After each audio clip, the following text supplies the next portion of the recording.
కంకణబద్ధమై ఉంది. అదేవిధంగా మిత్రులారా, మహాలక్ష్మి పథకం, మహాలక్ష్మి ఈరోజు నాకు చాలా ఆనందంగా ఉంది.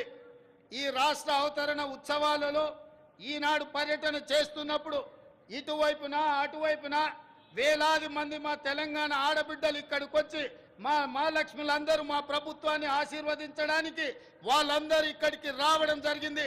మనస్ఫూర్తిగా వారికి ధన్యవాదాలు తెలియజేస్తూ మహాలక్ష్మి పథకం ద్వారా 1 కోటి మంది ఆడబిడ్డలను కోటీశ్వరులను చేయాలన్నది మా ప్రభుత్వ సంకల్పం. మహిళలు తయారు చేసే ఉత్పత్తులకు సరైన మార్కెటింగ్ సదుపాయం కల్పిస్తాం.